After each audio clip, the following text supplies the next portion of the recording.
मेरे पति बाहर विदेश में नौकरी करते थे और मैं इंडिया में अकेली रहती थी। मुझे अकेलेपन का एहसास हरगिज न होता अगर मेरी कोई औलाद होती। मेरी शादी को 4 साल बीत गए थे, लेकिन मैं औलाद की खुशी को तरसे हुई थी। इस बार मेरे पति राजेश जब विदेश से लौट कर आए तो कुछ दिन बाद ही हमारे साथ एक ऐसा हादसा हुआ जिसने हमारी सूझबूझ ही गुम कर दी थी। मेरे पति की एक ही बहन थी जो उनसे बड़ी थी। उसकी शादी मेरी शादी से 12 साल पहले हुई थी। मेरी ननद का बस एक ही बेटा था जो 14 साल का था।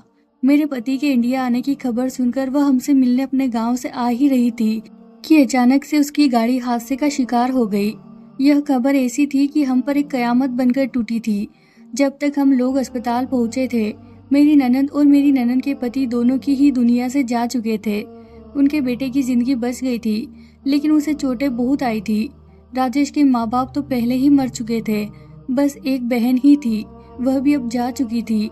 राजेश तो एकदम चुप से हो गए थे। बहुत बड़ा सदमा था जो हमें मिला था। मैं खुद बहुत दुखी थी। फिर मेरी ननद का बेटा राहुल भी बहुत ही गुमसुम सा हो चुका था। उस बेचारे के तो माँ बाप दोनों ही उसे छोड़कर हमेशा हमेशा के लिए चले गए थे। मैं कभी उसे दिलासा देती तो कभी अपने पति राजेश को। 1 महीना हमारा इसी गम में गुजरा था। राहुल का हमारे अलावा उसके घर में एक चाचा चाची थे। राहुल के चाचा को भी अपने भैया भाभी की मौत का बहुत दुख था। वह राहुल को अपने साथ भी ले जाना चाहते थे, लेकिन राजेश भी राहुल को छोड़ने के लिए तैयार नहीं थे। कहने लगे, यह मेरी बहन की आखिरी निशानी है, मैं इसे अपने पास रखूंगा। और जब राहुल से पूछा गया तो उसने भी राजेश के साथ रहना ही ज्यादा पसंद किया था। इसीलिए राजेश राहुल को हमारे ही घर ले आए और राहुल के चाचा और चाची वापस अपने गाँव चले गए थे। राजेश ने अपने भांजे राहुल का एडमिशन हमारे ही शहर के स्कूल में करवा दिया। वह 9वीं क्लास का स्टूडेंट था। राजेश 1 महीने के बाद ही वापस विदेश लौट गए थे और मैं और राहुल घर पर अकेले होते थे। वह हर वक्त बहुत उदास रहता था। मेरी कोशिश होती कि मैं उसे इस गम से बाहर निकालूं, लेकिन मैं जब भी उससे बात करती तो वह मुझे ठीक से जवाब नहीं देता था। उसका व्यवहार मुझे ना जाने के उखड़ा उखड़ा सा रहता था। हालांकि मेरी कोशिश यही होती कि वह मुझसे बातें किया करे, मुझे अपनी माँ समझे। चलो इस बहाने मेरी औलाद की कमी भी पूरी हो जाएगी। लेकिन राहुल तो मुझे सीधे मुंह बात तक नहीं करता था। जब वह मुझसे खींचा खींचा रहता तो मैंने भी उसे उसके हाल पर छोड़ दिया और उसे बातचीत करना कम कर दी थी। एक बार मैं उसके कमरे में उसे खाने का पूछने गई तो वह फोन पर किसी से बात कर रहा था। मुझे देखकर उसने फोन फौरन से बंद कर दिया। जब मैंने पूछा तुम किसी से बात कर रहे थे, तो कहने लगा अपने फ्रेंड से। वह घबरा रहा था, जैसे मैंने उसकी कोई चोरी पकड़ ली हो। मैंने कहा आकर खाना खा लो। वो न जाने क्यों मुझसे अपना मोबाइल छुपा रहा था। मुझे उस पर कुछ शक होने लगा। मैं अब उसके ऊपर नजर रखने लग गई थी, लेकिन मुझे नहीं मालूम था मेरे यह कदम मुझे एक बड़ी मुसीबत में डाल देगा। मैं रात को राहुल के कमरे में गई। वह सो रहा था। उसका मोबाइल ऑन करके देखा तो मेरी आंख हैरत से फटी की फटी रह गई, क्योंकि वहां तो ऐसी वीडियो और तस्वीर थी जो मुझे शर्म से पानी पानी कर गई थी। वह इतनी सी उम्र में ऐसी चीजें कैसे देख सकता था। मुझे यह जानकर बड़ा अफसोस हुआ था। उस पर गुस्सा भी बहुत आया था कि उसे शर्म नहीं आती यह सब कुछ देखते हुए। मैंने उसका मोबाइल लिया और अपने कमरे में रख लिया। अगले दिन राहुल बहुत परेशान था, शायद अपना मोबाइल ढूंढ रहा था। शाम को मुझे पूछने लगा, आपने मेरा मोबाइल कहीं देखा है? यह सुनकर तो मैंने उसे बुरी तरह से डांट दिया। मैंने कहा तुम्हारा मोबाइल मेरे पास है और जिस तरह की तुम वीडियो और तस्वीरें देखते हो, भूल जाओ कि मैं तुम्हें मोबाइल दूंगी। मेरे सख्त शब्दों पर वह मुझे गुस्से भरी नजरों से घूरने लगा। मैंने उसे और भी ज्यादा डांट दिया कि अगर तुम बाज नहीं आए तो मैं तुम्हारी शिकायत तुम्हारे मामा से लगा दूंगी। वह मुझसे मुंह से कुछ नहीं बोला, लेकिन मुझे जिन नजरों से देख रहा था लगता था कि मुझे कच्चा ही चबा जाएगा। आंखें फाड़कर मुझे घूर रहा था। बड़ा बेखौफ और निडर सा अंदाज था। मैं भी कुछ परेशानी का शिकार हुई थी उसके इस तरह के तेवर देखकर, लेकिन मैंने उसके सामने जाहिर नहीं किया था। वह खामोशी से अपने कमरे में चला गया। अब तो उसने एक नया तमाशा लगा रखा था। रात के खाने के बाद वह घर से बाहर चला जाता और फिर रात को देर से घर आता। जब मैं वजह पूछती तो बिना जवाब दिए ही अपने कमरे से बाहर चला जाता। मुझे उसके इंतजार में देर तक जागना पड़ता था। बात यही तक सीमित नहीं थी, वह तो मुझे हद से ज्यादा परेशान करने लगा था। सुबह स्कूल जाते हुए अपना पूरा कमरा बिगाड़ के जाता था। हर वक्त कोई ना कोई मेरे लिए काम बढ़ता रहता था। मैं खाना बनाती तो वह हर वक्त खाने में कमी निकालता रहता, कहता कैसा अजीब सा गंदा सा खाना बनाया है, बिल्कुल भी स्वाद नहीं है, मुझे नहीं खाना, यह खाना मुझे कुछ और बना कर दे। मैं तो उसकी हरकतें सहते सहते तंग होने लगी थी। मैं अगर उसे कभी बाजार जाने का कह देती कि कुछ सामान ले आओ तो वह साफ इनकार कर देता कि मैं नहीं जाऊंगा। मैं तो राहुल की हरकतों से तंग सी आ गई थी। अजीब लड़का था, जिद्दी और अड़ियल टाइप का। मेरी बात मानना तो दूर, उस सुनना भी गवारा नहीं करता था। और एक बार तो हद ही हो गई थी। मैं रात को नींद से जागी, प्यास की वजह से मेरा गला सूख रहा था। जब मैं पानी पीने बाहर हॉल में आई तो राहुल टीवी लगाए एक बेहुदा से अंग्रेजी मूवी म्यूट करके देख रहा था, साथ में सिगरेट भी पी रहा था। उसे शायद मेरे कमरे से बाहर आने की उम्मीद ना थी, इसीलिए बेफिक्र था, लेकिन मुझे देखकर एकदम से नर्वस होकर खड़ा हो गया था। सिगरेट उसने एकदम से पीछे कर लिया, लेकिन मैं सब कुछ देख चुकी थी। गुस्से के मारे मेरा बुरा हाल था। यह लड़का तो दिन ब दिन बिगड़ता ही जा रहा था। मैं उसके पास आकर खड़ी हो गई और गुस्से से कहने लगी कि अपना हाथ आगे करो, क्या है तुम्हारे हाथ में। वह भी एकदम ढीठ बना खड़ा रहा और मुझे इग्नोर करता रहा। जब मैं दोबारा पूछा तो बड़ी ही बदतमीजी से बोला, आप होती कौन है मुझसे पूछताछ करने वाली। मुझे गुस्सा आया था और मैंने एक जोरदार थप्पड़ उसके मुंह पर दे मारा और उसके हाथ को पकड़कर सिगरेट छीनकर जमीन पर फेंक कर बुझा दी। फिर रिमोट से टीवी ऑफ किया, लेकिन मुझ पर तो हैरत का पहाड़ ही टूट पड़ा जब राहुल ने मुझे दोनों बाजू से पकड़ लिया और गुस्से से लाल होती आंखों से बोला, आइंदा अगर मुझ पर हाथ उठाया तो बहुत बुरा होगा। मैं तो राहुल को देखकर हैरत के समंदर में डूब चुकी थी। इस कदर बदतमीज लड़का था, वह भी मैं सोच नहीं सकती थी। मुझे बड़े गुस्से से यह बोलकर अपने कमरे में चला गया था। गुस्सा तो मुझे भी बहुत था, लेकिन मैं बर्दाश्त कर गई थी। लेकिन मेरे आंसू बहने लगे थे। मैं तो उसे अपना बेटा समझकर उसके सारे काम करती थी। उसे कभी किसी चीज की कमी नहीं होने दी, वह भी अपनी जिंदगी को खराब न कर ले। यही सोचकर मैं उसे गलत काम करने से रोक रही थी। अगर मैं आज उसके मुंह पर थप्पड़ मारा था तो एक माँ की हैसियत से मारा था, ताकि उसकी आने वाली जिंदगी खराब न हो। लेकिन शायद वह मुझे माँ समझता ही नहीं था। जब उसकी माँ और बाप का देहांत हुआ था और राजेश उसे घर लेकर आए थे तो मैंने उसे अपनी माँ की ममता देनी चाहिए थी। उसका एडमिशन शहर के सबसे अच्छे स्कूल में करवाया था, उसकी हर ख्वाहिश पूरी की थी। लेकिन उस लड़के की तो बदतमीजी ही खत्म नहीं हुई थी। मैंने अपने कमरे में आकर राजेश को फोन पर बात की। मैंने राहुल की सारी हरकतें, सारी बदतमीजी उसे बता दी। वह कहने लगे कि तुम मेरी कल उससे बात करवा देना। मैंने कहा अगर राहुल ने यही रवैया रखना है तो उसका इंतजाम कहीं और करवा दे। राजेश ने कहा कि मैं उसे खुद समझा लूंगा, तुम चिंता मत करो। लेकिन जब मैं अपनी बात पर डटी रही कि राजेश बात समझने की कोशिश करे, राहुल हद से ज्यादा बिगड़ चुका है, उसे डांटने की जरूरत है, तो राजेश मुझ पर ही गुस्सा करने लगे कि दोबारा अपने मुंह से यह बात कभी मत कहना कि मैं राहुल को अकेला छोड़ दूंगा, रास्ते पर नहीं आ सकता। खैर मेरा अब राजेश से कुछ भी कहना बेकार था। मैं राजेश से बस इतना ही कहा कि आप राहुल को समझाए कि वह दोबारा मुझसे बदतमीजी ना करे। अगले दिन मैंने राजेश को फोन किया और राहुल के कमरे में गई। वह बेड पर ही बैठा था। मुझे कमरे में आते देखकर मुझे गुस्से से घूरने लगा। मैंने फोन उसकी तरफ बढ़ा दिया। मैंने कहा अपने मामा से बात करो। यह कहकर मैं उसके कमरे से बाहर आ गई थी। किचन में जाकर खाना बनाने लगी। 15 मिनट बाद वह किचन में आया था। मेरा फोन मेरे सामने रख दिया। उसकी आंखें अभी भी लाल थी, नाक भी लाल थी, आंखों में नमी भी थी। ऐसा लग रहा था खूब रोया हो। मैंने दिल में सोचा कि रो धो के उसने राजेश से मेरी बुराइयां की होगी और राजेश को भी इस पर विश्वास आ गया होगा। लेकिन मुझे हैरत उस वक्त हुई जब वह बहुत ही धीरे से बोला, मामी मुझे माफ कर दे, मैं आगे से आपके साथ बदतमीजी नहीं करूंगा, सॉरी। यह कहकर वह किचन से बाहर निकल गया। कुछ देर तो मैं उसे हैरत से उसे जाता देखती रही। मुझे तो अपने कानों पर विश्वास ही नहीं आ रहा था कि राहुल मुझसे माफी मांगेगा। मैंने खाना बनाकर टेबल पर रख दिया। राहुल ने बड़े ही प्यार और तमीज से खाना खाया था और खाने के बाद अपने बर्तन किचन में ले जाकर खुद धोने लगा। मैं तो परेशान सी हो गई थी। ऐसा भी राजेश ने उसे क्या कह दिया था कि वह एकदम ही तीर की तरह सीधा हो गया था। दूसरा हैरत का झटका मुझे उस समय लगा जब शाम के समय मुझसे पूछने लगा, मामी मैं बाजार जा रहा हूँ, कुछ मंगवाना है तो मुझे बता दे। मुझे बहुत खुशी हुई थी राहुल के इस बदले हुए व्यवहार पर कि वह सुधर गया है। मैंने रात को उसकी पसंद का खाना बनाया था ताकि उसका मूड भी ठीक हो जाए। मेरी कोई उससे पर्सनल दुश्मनी नहीं थी।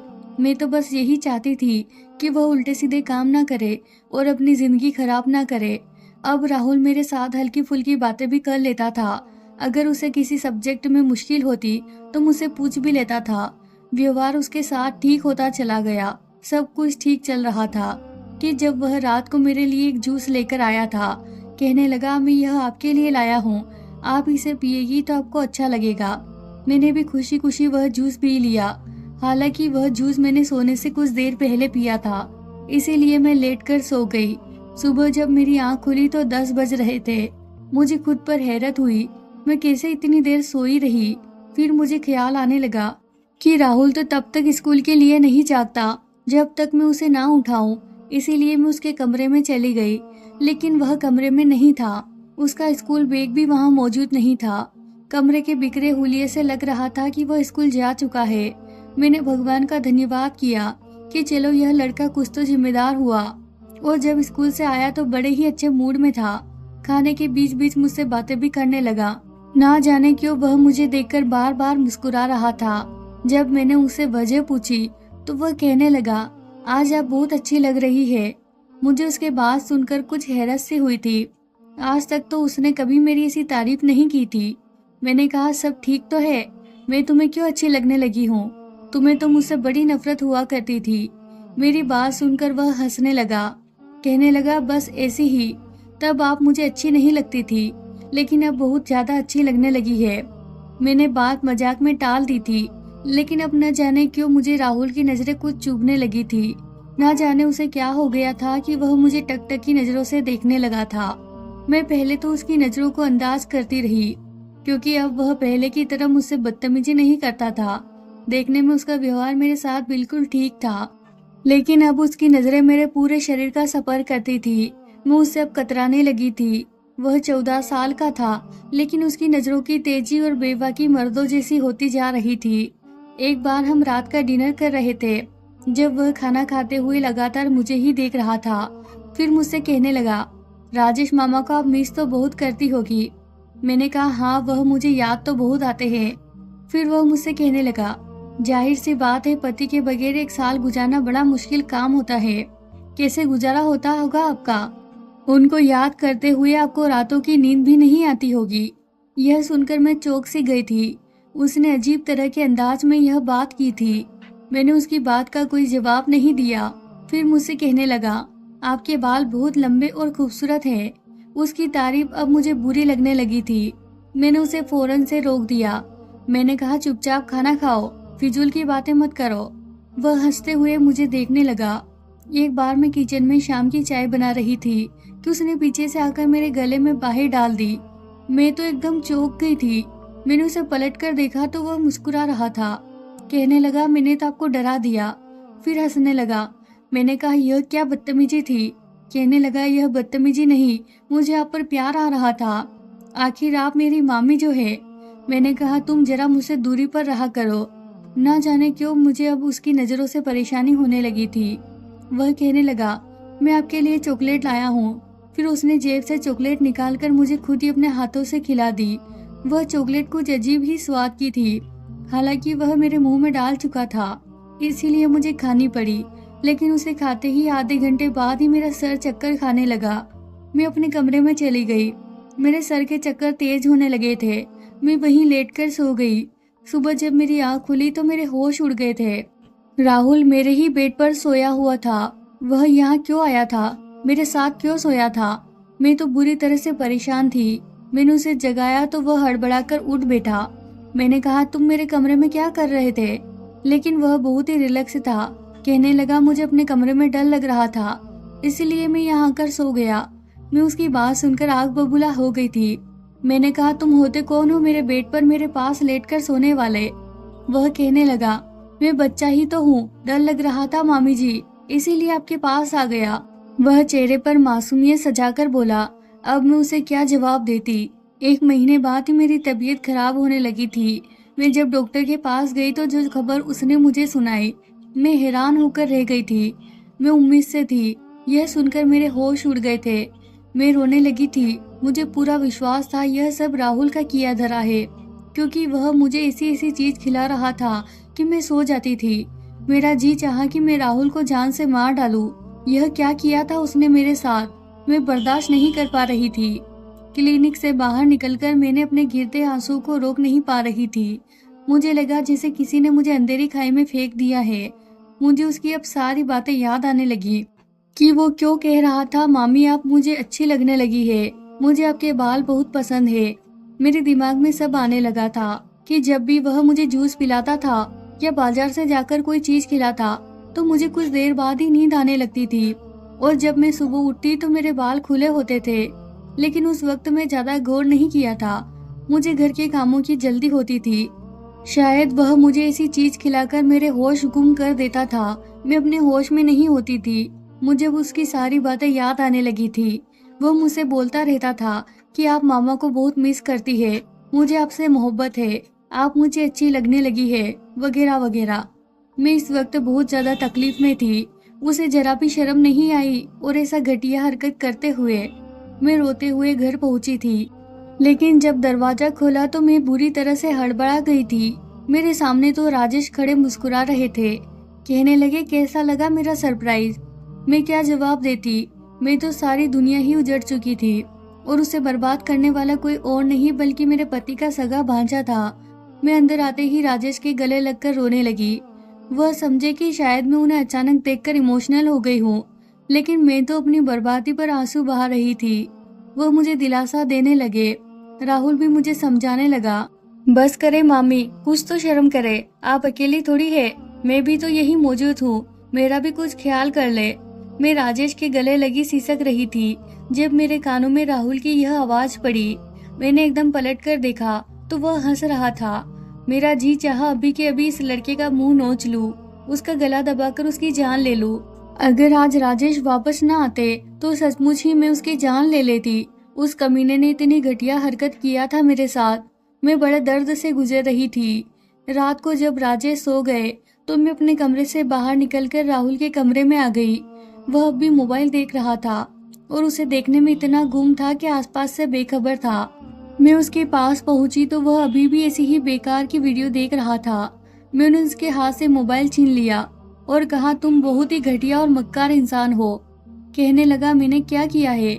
मैंने कहा, तुमने मेरे साथ जो खेल खेला है तुम अच्छी तरह जानते हो। मैंने अपनी रिपोर्ट उसके मुंह पर मारी थी। उसने वह रिपोर्ट पढ़ी तो बेशर्मों की तरह मुस्कुराने लगा। फिर बोला, यह तो उस थप्पड़ का जवाब है जो आपने मेरे मुंह पर मारा था। आपने कैसे सोच लिया कि मैं आपके हाथ से थप्पड़ खाऊंगा और खामोश बैठा रहूंगा? आप होती कौन थी मुझ पर हाथ उठाने वाली, मुझे मेरे कामों से रोकने वाली?